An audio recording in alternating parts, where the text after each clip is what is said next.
The scorching sun blazed in the northeastern sky, casting golden rays over the cracked earth of a small countryside town where faith was the foundation of its people.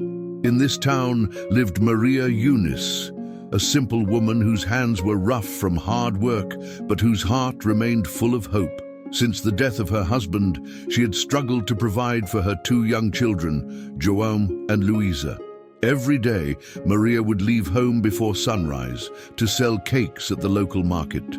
Her greatest wish was to earn enough money to pay for Luisa's treatment, as the little girl was born with a heart condition. Despite the hardships, Maria never stopped looking up to the sky, asking God for an answer. That morning, as she arranged the cakes in her basket, Maria felt a tightness in her chest. Money was running out, and Luisa's medicine was getting more expensive. With a deep sigh, she murmured, "My God, do you hear me?" She picked up her basket and left home, walking along the dusty roads. At the market, she took her usual seat and began offering her cakes. But sales were slow that morning. Fear grew in her heart. Then, an elderly man with gray hair approached. He wore simple clothes, but his eyes carried a special glow. "How much for this cake, my dear?" he asked gently. "2 reis, sir," Maria replied, forcing a smile. The man took a cake, but instead of just handing her the money, he placed a folded bill in her hand. "God wants you to know that he hears you," he said with a warm smile before walking away. Maria opened the bill and tears filled her eyes. It was 200 reis. She looked around, but the man had already disappeared into the crowd. Her heart raced. Could this be the answer she had been waiting for? Maria Eunice clutched the 200 reis tightly, feeling her heart pound in her chest. That money seemed like a miracle, but who was that man? How did he know about her prayers? She took a deep breath and looked up at the sky, feeling a different kind of peace wash over her. She carefully put the money in her skirt pocket, whispered a silent prayer of gratitude, and continued selling her cakes, now with a renewed sparkle in her eyes. By the end of the morning, when everything had been sold, she hurried home. João was playing outside, while Luisa sat in the shade, watching her brother. "Mom, did you sell everything today?" João ran to her excitedly. "I did, my son, and today, God sent us a blessing." Maria went inside, setting aside enough money to buy Luisa's medicine and some food. As she prepared lunch, she kept thinking about the mysterious man. Could he have been an angel? The next day, Maria returned to the market, hoping to see him again. But no matter how much she looked around or asked other vendors, no one knew who she was talking about. "I've never seen anyone like that around here, Dona Maria," said Seu Geraldo, an old fruit vendor. Disheartened, she returned to her seat and continued selling her cakes. But that day, something even more extraordinary happened. In the middle of the morning, a well-dressed woman with her hair neatly tied in a bun stopped at Maria's stall, holding a small notebook and examining everything with great interest. "Are you the one who makes these cakes?" she asked with a friendly smile. "Yes, I am. How can I help you?" The woman introduced herself as Dona Helena, the owner of a famous bakery in a nearby town. She explained that someone had recommended Maria's homemade cakes and that she wanted to try them, perhaps even sell them in her bakery. Maria was speechless. This was too big to be just a coincidence. Could this be another answer from God? With trembling hands, she handed a few cakes to Dona Helena. The woman smiled and said, "If I like them, I'll get in touch. This could be the start of something really good for you." Maria's eyes filled with tears. In just 2 days, 2 incredible things had happened. She knew God was speaking to her. The following days were filled with great anticipation. Dona Helena had promised to reach out, but the house phone remained silent.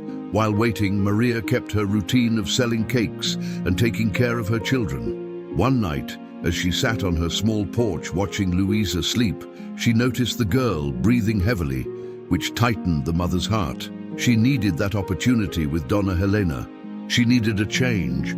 Then in the quiet of the night, Maria remembered the old man's words. "God wants you to know that he hears you." A shiver ran down her spine.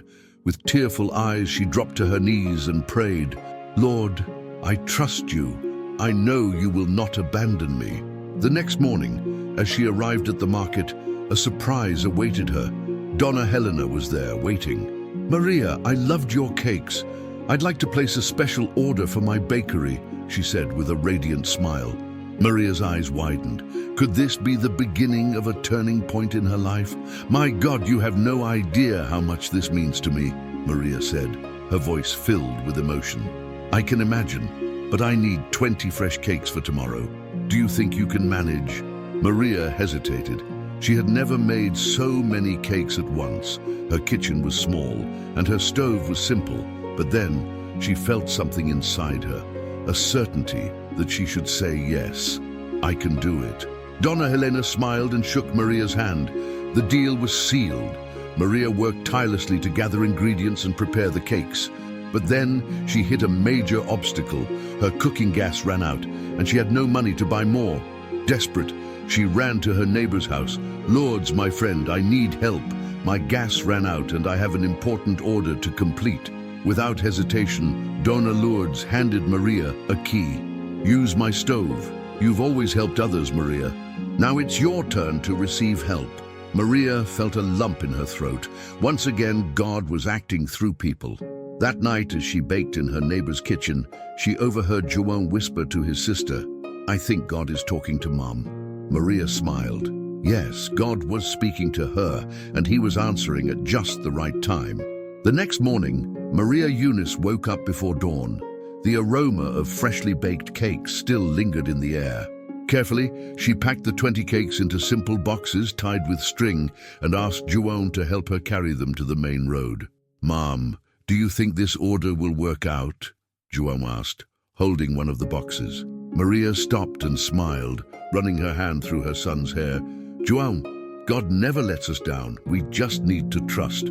Upon arriving at Donna Helena's bakery, Maria was greeted with a warm smile. "Right on time, Maria. Let's see how the cakes turned out." Donna Helena cut a piece from one of the cakes and tasted it carefully. After a few seconds, she smiled in satisfaction. "Perfect, Maria. You have magic hands. These cakes will be a hit here." Maria felt a wave of relief and gratitude. Donna Helena paid her immediately, and the money was enough to pay off some debts and buy Luisa's medicine. As she walked home, something unexpected happened. A black car pulled up beside her, kicking up dust on the dirt road. A well-dressed man stepped out and greeted her politely. "Are you Maria Eunice?" "Yes, I am. I work for a client who wants to buy land in this area. It seems your house is in a location of interest to him, and he asked me to speak with you." Maria frowned. The idea of selling her home made no sense to her. This land, though simple, was her home, the place where she was raising her children. "I'm sorry, but my house is not for sale," she replied firmly. The man insisted. "We can offer you a very good price, Mom. Perhaps this money could help with some of your difficulties." Maria hesitated for a moment. The offer seemed tempting. But then she remembered the prayers she had made and the peace she had felt when she decided to trust God. "I appreciate it, but my answer is still no." The man looked frustrated, but nodded before leaving. Maria continued her walk, feeling that she had made the right decision. When she arrived home, she found Donna Lourdes waiting for her on the porch. "Maria, I need to tell you something," her neighbor said urgently. Maria's heart pounded. "What happened, Lourdes?" "People are saying that they're going to build a road near here. That could bring a lot of movement to our area. Maybe this could help your business." Maria paused to think. A road meant more people passing through the region, more potential customers. God knows what he's doing, Lourdes. Maybe this is the beginning of something big. That night, Maria prayed again, thanking God for the opportunities coming her way and asking for wisdom to face the challenges ahead. But the challenges weren't over yet.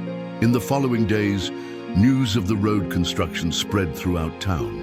People were excited about the possibility of progress, but there were also rumors that some families might be forced to sell their land. Maria Eunice tried not to worry, trusting that God would guide her steps. Meanwhile, cake orders began to increase. Donna Helena not only continued ordering from her every week, but also recommended Maria to other business owners in the region. For the first time in a long while, Maria felt she was getting her life back on track. "Mom, now we can buy more medicine for Luisa?" João asked as he helped his mother in the kitchen. "Yes, my son. And if things keep going well, maybe we can even save up for her surgery." João beamed. It was the first time he had seen hope in his mother's eyes. But one day, as Maria returned from the market, she found a note pinned to her door. "Reconsider our offer. We are willing to pay double the market value for your house. Contact us before it's too late." Maria felt a chill run down her spine. The persistence was unsettling, almost threatening. She tucked the note into her pocket and went inside, trying to push away the fear. Later that night, Donna Lourdes knocked on her door. "Maria, I heard they're pressuring some families to sell their land. It seems like those who refuse might face problems." Maria held her neighbor's hands, feeling the weight of the concern. "They've already come after me too, Lourdes, but I won't give up what's ours." Donna Lourdes sighed. "God is with you, my dear. Don't forget that." The next day, while selling cakes at the market, something unexpected happened. A young lawyer named Ricardo approached Maria's stall. He looked determined. "Donna Maria, I heard that some people are being pressured to sell their land. I work with property rights cases. If you need help, I can represent you." Maria felt a wave of relief. God seemed to be sending help at just the right time. "Thank you so much, Dr. Ricardo. If I need it, I'll reach out to you." That afternoon, Maria returned home feeling calmer. She knew she wasn't alone, but when she arrived, she noticed something strange. The gate was open, and the chickens were wandering loose in the yard. "João? Luisa?" she called, rushing inside. The children were safe, but the kitchen had been ransacked. Someone had broken in. Maria looked around, trying to figure out what had been taken, but nothing seemed to be missing. What did the intruders want? Feeling fear tighten in her chest, Maria knelt on the floor and began to pray. "Lord, protect my home and my children. Don't let evil prevail." As she prayed, she felt an overwhelming peace fill her heart. God was there with her, and she knew she would not give up. That night, Maria Eunice barely slept. The fear of someone returning to her home kept her on edge, but she held on to her faith, trusting that God was taking care of everything. The next morning, as she packed her cakes for the market, she noticed someone standing at the gate. It was Ricardo, the lawyer. "Donna Maria, I heard your house was broken into. Are you all right?" Maria nodded, though her heart was still heavy. "They didn't take anything, but I feel like it was a warning." Ricardo sighed, looking around. "These people don't just want to buy your land. They want to force you to leave. But I wouldn't advise selling. There are rumors that the road will be built very close to here, and in a short time, your land will be worth 3 or 4 times more." Maria was surprised. "So that's why they're pushing so hard. I knew there was something strange about all this," she murmured. Ricardo straightened his tie. "I can help you file a legal action to prevent any forced evictions, but I need you to trust me." Maria looked at her children playing in the yard, unaware of the danger looming over them. Then she took a deep breath and shook the lawyer's hand. "I trust you. Let's fight." In the following days, Ricardo filed a legal request for protection, preventing any forced sales or evictions. This brought Maria some peace, but tensions in the town continued to rise. Other families were also being pressured to sell their land. Some gave in, while others resisted. At the market, Maria noticed that some people looked at her differently. There was fear in the air. Then one afternoon, as she returned home, she saw something that made her blood run cold. The small shed where she stored her baking ingredients had been set on fire. The flames still flickered as she ran toward it, the choking smell of smoke filling the air. Her entire stock of flour, sugar, and eggs had been destroyed. João and Luisa appeared at the door, terrified. "Mom, what happened?" Maria felt a lump in her throat. This was a message. They wanted to break her spirit. She fell to her knees on the ground, hot tears rolling down her face. Lord, give me strength. That's when she heard footsteps behind her. Donna Lourdes and several neighbors had gathered. Maria, we won't let you go through this alone, Lourdes said, taking her hand. So Geraldo, the fruit vendor, placed a reassuring hand on her shoulder. We'll rebuild everything. You are an honest, hard-working woman. You can't give up now. And then something incredible happened. People started bringing sacks of flour, eggs, and sugar. Small market vendors contributed whatever they could. Within hours, Maria had enough ingredients to continue her work. Maria looked up at the sky, her eyes still filled with tears. God, I know you are with me. The next morning, Maria Eunice felt stronger. The fire had been a harsh blow, but the support of her neighbors and her renewed faith gave her the strength to keep going. She would not give up. As she reorganized her makeshift kitchen to resume baking, she received an unexpected visit. The man from the black car. This time he wasn't alone. Two tall men with serious expressions stood beside him. Donna Maria, we've been trying to resolve this peacefully, but you're making things difficult, he said. Maria crossed her arms, standing firm. I already told you, my house is not for sale. The man smirked coldly and took a step forward. You know, accidents happen. A house catches fire, a child gets hurt. It would be a shame if something like that happened. Maria felt a chill run through her body. They were threatening her children. Before she could respond, a strong voice echoed from the yard. If I were you, I'd think twice before continuing this conversation. It was Ricardo, the lawyer, accompanied by two police officers. The man from the black car turned slowly, his expression shifting from confidence to tension. Is there a problem, doctor? He asked, trying to sound casual. Ricardo pulled some papers from his pocket. I have here an official investigation order regarding coercion and threats against property owners in this area. The police have gathered testimonies and evidence about the pressure tactics in recent fires. I strongly suggest you and your men leave now. The silence was heavy. The men exchanged glances, realizing they had been cornered. This isn't over, the man muttered before getting into the car and speeding away. Maria, still trembling, looked at Ricardo and the officers. They won't come back? Ricardo smiled. Not after the police start investigating. Justice will take care of them. Maria closed her eyes for a moment, allowing relief and gratitude to wash over her. Once again, God had sent help at just the right time. That night, as she watched her children sleep peacefully, Maria knelt beside their bed and whispered a prayer. Lord, today I understand. When fear knocks on the door, faith answers. You never abandon us. And for the first time in a long while, Maria slept in peace. The weeks passed, and the investigation against the men who had tried to force families out moved forward. Maria Eunice continued working hard, and her cakes became a huge success. With the growth of her sales, she was able to pay off all of Luisa's medical consultations and finally schedule her daughter's surgery. On the day of the operation, Maria held Luisa's hand and whispered, God always answers at the right time, my daughter. The surgery was a success. Luisa was finally able to run and play like never before.